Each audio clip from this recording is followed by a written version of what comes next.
የሁለቱ ጥምረት እጅግ በጣም ደስ የሚልና ብዙዎችን በደስታ ስሜት ወደ ላይ የሚያስፈነጥቅ ነው። ሚዲያውን ሲቆጣጠሩ እጅግ በጣም በሚገርም ሁኔታ ሐሳባቸውን የኢትዮጵያዊ ለዛውን ጠብቆ ማስቀጠሉን ይችሉበታል። ይህንን ደግሞ እያንዳንዱ የሚዲያ ባለሙያ ይመሰክርላቸዋል፣ ያደንቃቸዋልም። ሉላ ገዙንና ዳኒን ታዲያ እነኚህ ድንቅ አርቲስቶች እጅግ በጣም ከተግባቡበት ጊዜ አንስቶ ያላቸው መቀራረብና እርስ በእርስ ያላቸው ተግባቦት ብዙ ኢትዮጵያውያንን ትኩረት ስቦ እንደነበረም ታውቃላችሁ። በቅርብ ጊዜ መካከልም ያላቸው ተግባቦትና ያላቸው አንድነት ወደ አንድ ደረጃ ከፍ ብለው ወደ ትዳር እስከ መቃረብ ድረስ የደረሰ እንደሆነም ሁላችሁም በየቤቶቻችሁ የምታውቁት የጓዳ ሳይሆን የአደባባይ ሚስጥር ነው። ታዲያም ስለነዚህ ልጆች ዛሬ ያጫውታችኋለሁ። እናንተም ቻናሌን ሰብስክራይብ በማድረግ ቤተሰብ እንድትሆኑ በታላቅ ትህትና ደግሞ እጠይቃችኋለሁ። ይህ ዋርካ ሚዲያ ነው። ሁላችንም እንደምናውቀው በሰሞኑ ከፊንቴክ ኢንቨስትመንት ግሩፕ ጋር በተገናኘ በተፈጠረ ጉዳይ አርቲስቶቻችን እስር ላይ እንዳሉ ሁላችንም የምናውቀው ጉዳይ ነው። ታዲያ ይህንን ጉዳይ ለምን አነሳ ማለታችሁ አይቀርም። ሉላ ገዙና ዳኒ የተገናኙት ኢቢኤስ ላይ ሲሆን ኢቢኤስ ላይ ፕሮግራም ከሚያቀርቡበት ጊዜ አንስቶ ያላቸው መቀራረብና ያላቸው ተግባቦት ከሌሎች ጋዜጠኞችና አርቲስቶች በተለየ መልኩ መታየት ከጀመረ በጣም ሰነባብቷል። እጅግ በጣም ይግባባሉ፣ እጅግ በጣም እርስ በእርስ ጊዜ ያሳልፋሉ። ታዲያ እጅግ በጣም በጥሩ ተግባቦት ላይ ሳሉ በሰሞኑ ፊንቴክ የተባለ ግሩፕ በፈጠሩት በአደገኛ የወንጀል ስራ ምክንያት አርቲስቶቻችን ታስረው በዚህን ሰዓት ማረሚያ እንደሚገኙና የዋስ መብት ተከልክለው ብዙ ቀናትን በማረሚያ እንዳሳለፉ ሁላችንም የምናውቀው ጉዳይ ነው።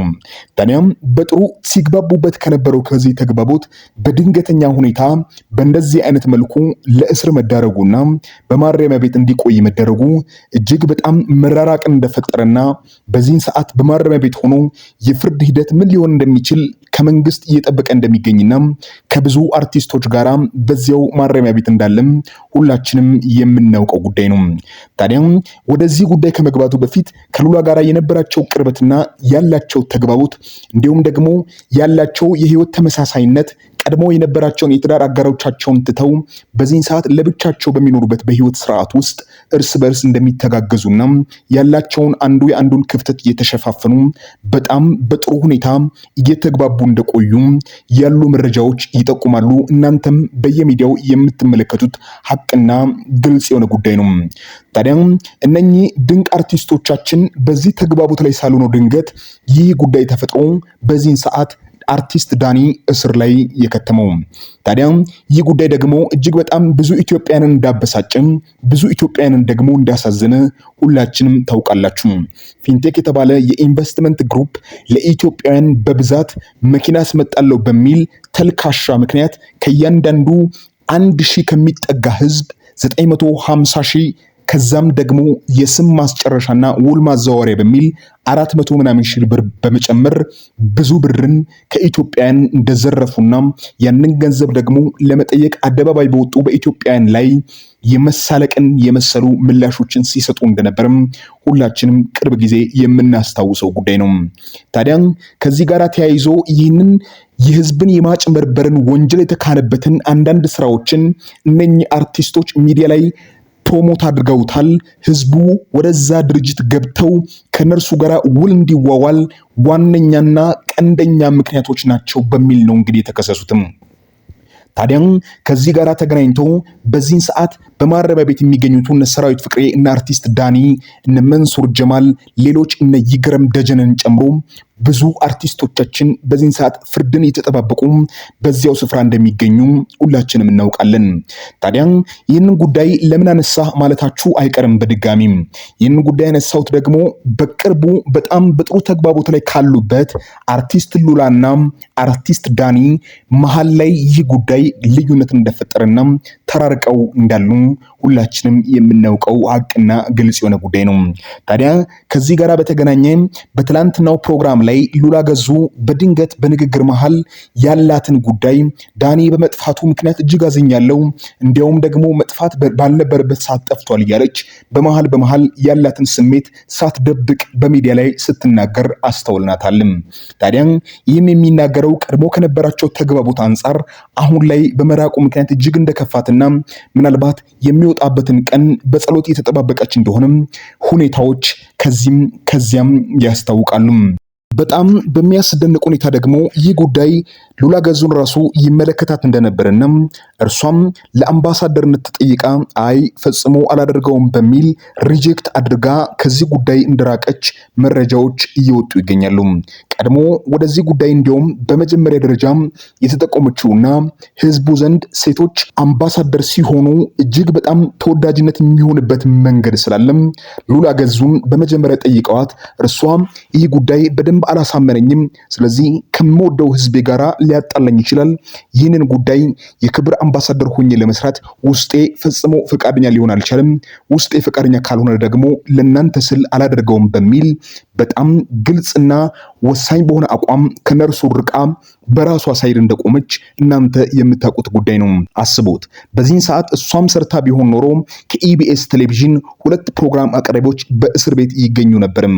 ታዲያ ይህ ጉዳይ ሊከሰት እንደሚችል በልቧ የጠረጠረችው ሉላ አሻፍረኝ አላደርገውም በማለት ከዛ ፕሮግራም በመራቅ በዚህን ሰዓት ይደርስባት ከነበረው ስድብና እስራት ራሷን ነፃ ማድረግ ችላለችም።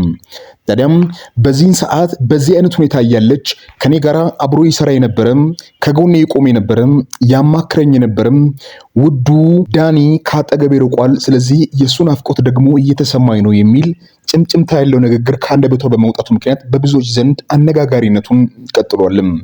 ታዲያ ይህ ጉዳይ እናንተስ ምን ትላላችሁ? ይህ ጉዳይ ከተነገረ በኋላ አንዳንድ ሰዎች አንዳንድ ሐሳባቸውን በየራሳቸው ዘርፍ እየተናገሩ ይገኛሉ።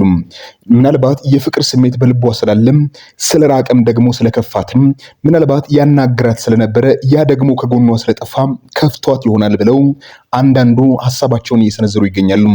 ታዲያ የዳኒ ስሜት እንዴት ይሁን የሚለውን ለማጣራት በዚህ ሰዓት ለምንም አይነት መልኩ በማይመች መልኩ ስላለም እርሱን ማናገር ከባድ እንደሆነም ሁላችሁም ታውቃላችሁ።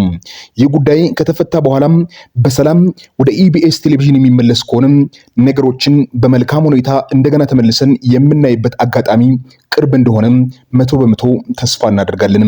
አሁን ባሉበት ቦታ እጅግ በጣም በሰላማዊ ሁኔታ እንደሚገኙና ባሉበት ሁኔታ ነገሮች ተረጋግተው እንዳሉና ሁኔታዎች ደግሞ እየተጣሩ እንዳሉ መረጃዎች ከዚህም እየወጡ ይገኛሉ።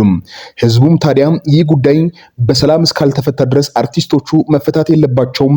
ምክንያቱም ደግሞ እኛ የኢትዮጵያውያን አርቲስቶች በማመን እንጂ ማንንም የማናውቀውን ግለሰብ ፊንቴክ ስለተባለ ብቻ ገንዘባችንን የምናስበላ ሞኞች አይደለንም። ሞኝ ያደረጉን ደግሞ አርቲስቶቹ ናቸው ብለው የራሳቸውን ሀሳብ ያስቀምጣሉ። በዚህም ምክንያት እነኛ አርቲስቶች ከዚህ እስር እንዲለቀቁ አንፈልግም፣ እዛው እንዲቆዩ እንፈልጋለን ብለው የራሳቸውን ሀሳብ ያስቀምጣሉ። ታዲያም የህዝቡ ጥያቄና የሉላ ናፍቆት አንድ ላይ የመጋጨት ነገር ያለው ይመስላል። ነገሩም ደግሞ ወዲያውኑ ተፈተውም ሁኔታዎች ደግሞ ሰላምን አግኝቶ አርቲስቶቻችን ወደ የቤቶቻቸው ቢበቁና ሁኔታዎች ወደ ሰላም አቅጣጫ ቢመጡ እኛም ደስታችን እንደሆነም ሁላችሁም እንድታውቁ በዚህ አጋጣሚ እያሳስብን ነገሩ ወዴት አቅጣጫ እንደሚሄድ እየተከታተልን ሁኔታውን ለናንተ የምናሳውቅ እንደሚሆን በታላቅ ትህትና እናሳውቃችኋለን። ታዲያም እናንተም ቻናላችንን እስከዚያው ሰብስክራይብ እያደረጋችሁ ሐሳባችሁን አስተያየቶቻችሁን በኮሜንት መስጫ ሳጥን ላይ ያስቀምጣችሁ እንድታበረታቱን በታላቅ ትህትና እናሳስባችኋለን። ይህ ዋርካ ሚዲያ ነው።